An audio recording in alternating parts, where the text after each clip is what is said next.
Bismillahirrahmanirrahim. Assalamualaikum warahmatullahi wabarakatuh. Alhamdulillah, wassalatu wassalamu ala rasulillah wa ala alihi wa ashabihi wa man tabi'ah bi ihsanin ila yaumiddin wa sallama tasliman katsira, amma ba'd. Ikhwah sekalian, ikhwatal Islam, semoga Allah SWT menjaga antum dimanapun antum berada. Kembali pada kesempatan kali ini kita akan merenungi bersama, mengambil faedah dari sebuah hadis yang sahih yang dikeluarkan oleh Ibnu Majah rahimahullah di dalam sunannya dari istri Nabi SAW, Ummu Salamah radhiyallahu anha, anna Nabiyya sallallahu alaihi wasallam yaqulu idza shalla as-subha hina yusallim Allahumma inni as'aluka ilman nafi'an wa rizqan tayyiban wa amalan mutaqabbalan. Bahwasanya Nabi sallallahu alaihi wasallam beliau mengatakan apabila salat subuh, hina yusallim, setelah beliau salam. Ini menunjukkan bahwasanya apa yang beliau ucapkan atau doa ini diucapkan oleh beliau sallallahu alaihi wasallam setelah salam. Dan ini menunjukkan bahwasanya beliau sering membaca doa ini setelah sholat subuh. Beliau mengatakan, Allahumma inni as'aluka ilman nafi'an wa rizqan tayyiban wa amalan mutaqabbalan. Yang artinya, ya Allah, aku meminta kepadamu ilmu yang bermanfaat, rezeki yang baik, dan amalan yang diterima. Ikhwatal Islam rahimani wa rahimakumullah. Ini adalah doa yang agung yang diajarkan oleh Rasulullah SAW untuk umatnya. Doa yang terdiri dari 3 perkara. Yang pertama adalah meminta kepada Allah ilmu yang bermanfaat. Kemudian yang kedua adalah rezeki yang baik. Kemudian yang ketiga adalah amalan yang diterima. Ini dibaca oleh Nabi SAW, dan ini adalah termasuk zikir yang dibaca oleh beliau setelah sholat subuh. Dan dibacanya doa ini setelah sholat subuh ini adalah waktu yang sangat tepat, ya, dan sangat sesuai. Karena yang namanya subuh ini adalah waktu pagi, dia adalah awal dari sebuah hari.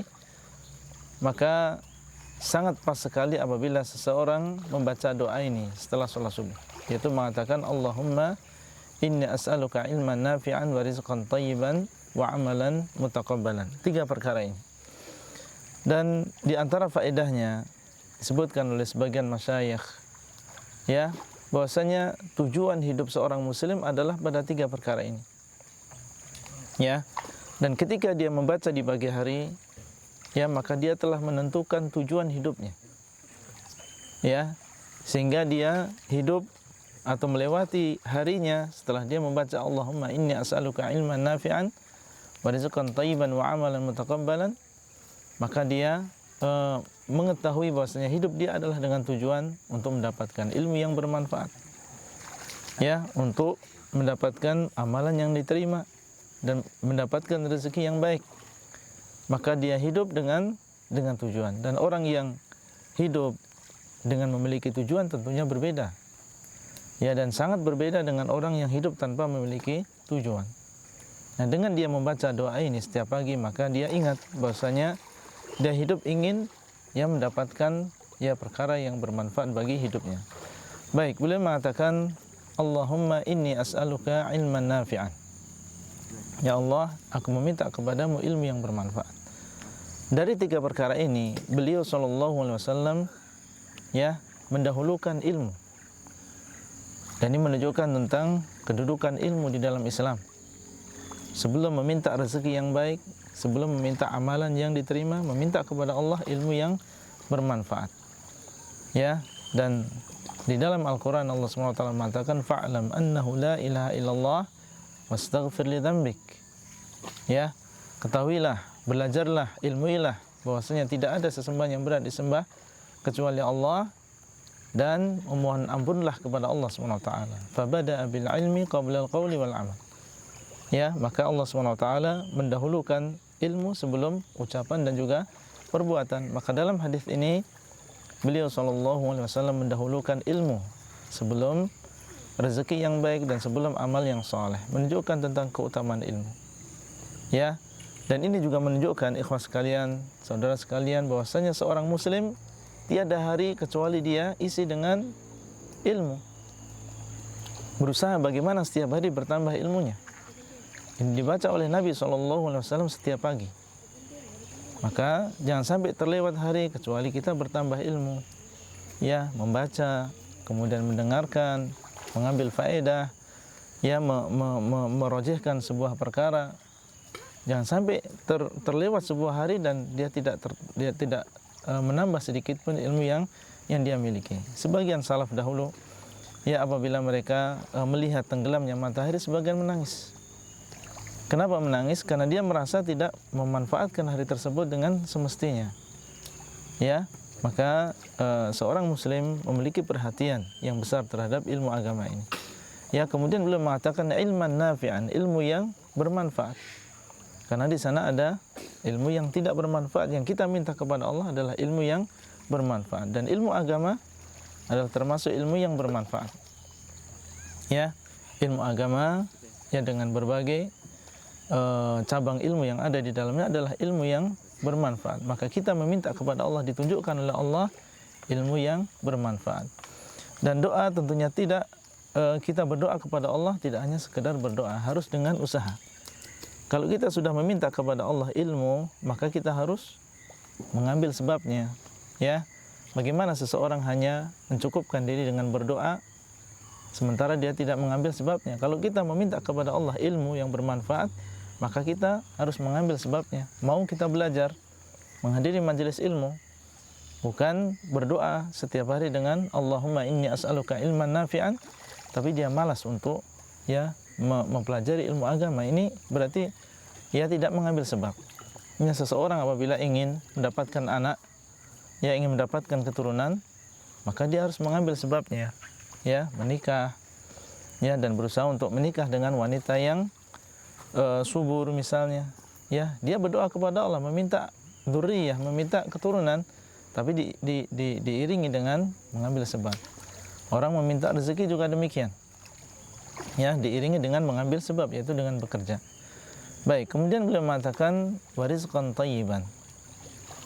Ya, dan aku meminta kepadamu ya Allah rezeki yang baik. Karena rezeki ada yang thayyiban, ada yang ghair thayyib, ada yang tidak baik. Maka kita sebagai seorang muslim tentunya diperintahkan untuk mencari yang halal. Ya, dan menjauhi yang haram. Ya, tidak sembarangan di dalam dia menuntut rezeki atau mencari rezeki. Harus memilih ya mana yang dihalalkan oleh Allah Azza wa Jalla untuk dirinya. Ya, jangan sampai dia memakan makanan yang haram atau meminum minuman yang haram. Kemudian yang ketiga beliau mengatakan wa amalan mutaqabbalan, meminta kepada Allah ya amalan yang diterima. Karena seseorang ya tidak hanya beramal saja, tapi ingin supaya amalannya diterima oleh Allah SWT. Ya, oleh karena itu sebagian salaf ya dia mengatakan bahwasanya ham dia, keresahan dia tentang diterimanya amalannya itu lebih besar daripada ketika dia beramal itu sendiri. Ya, jadi seorang muslim ya beramal soleh dan mengharap kepada Allah supaya amalannya diterima. Tunjukkan kepada Allah bahwasanya dia butuh dengan amalan tersebut. Tidak seperti yang dilakukan oleh sebagian, ya, dia beramal kemudian mengatakan saya tidak peduli, ya, saya tidak mau tahu apakah amalan saya ini diterima atau tidak. Seakan-akan yang butuh amalannya adalah yang perlu amalannya adalah Allah. Ya, bukan dirinya. Kita harus tunjukkan bahwasanya kita yang perlu. Kita yang ya sangat memerlukan amal soleh ini diterima. Maka minta kepada Allah amalan mutaqabbalan. Ya, dan para orang-orang saleh dahulu, yang mulai dari para nabi, yang mereka meminta kepada Allah supaya amalannya diterima oleh Allah. Ya, termasuk Nabi kita Muhammad SAW. Ini yang membaca doa ini adalah Rasulullah SAW yang sudah diampuni dosanya yang telah lalu dan akan datang. Tapi beliau setiap pagi setelah sholat subuh, ia mengatakan doa ini, wa amalan mutaqabbalan, yaitu amalan yang diterima. Dan amalan yang diterima adalah ya amalan yang terpenuhi dua syarat. Ya, yang pertama adalah ikhlas, yang kedua adalah sesuai dengan sunnah. Berarti sekali lagi, yang namanya doa harus diiringi dengan mengambil sebab. Harus diiringi dengan mengambil sebab. Kalau kita memang meminta kepada Allah amalan yang diterima, maka kita harus berusaha untuk ikhlas. Ya, dan berusaha bagaimana amalan kita sesuai dengan sunnah, dan itu tidak mungkin kecuali apabila kita mau belajar agama. Ya, mempelajari bagaimana tata cara beribadah yang sesuai dengan sunnah Rasulullah SAW. Hadis ini adalah hadis yang agung. Ya, kita dianjurkan untuk mengucapkan doa ini tentunya dengan istihdarun niyah. Ya, dengan menghadirkan niat kita. Ya, karena dalam sebuah hadis disebutkan bahwasanya Allah tidak menerima, ya, Allah tidak menerima sebuah doa yang berasal dari hati yang lalai. Ya, Allah tidak menerima sebuah doa yang berasal dari hati yang lalai. Ya, karena sebagian, karena sering dia membaca doa ini sehingga dia tidak menghadirkan niat. Ya, sehingga dia tidak menghadirkan niat. Maka perlu terus menghadirkan niat. Ya, dan ini adalah usaha kita supaya doa kita diterima oleh Allah. Kemudian juga dengan mengambil sebabnya. Itulah yang bisa kita sampaikan pada kesempatan kali ini. Semoga bermanfaat. Wabillahi taufiq wal hidayah. Wassalamualaikum warahmatullahi wabarakatuh.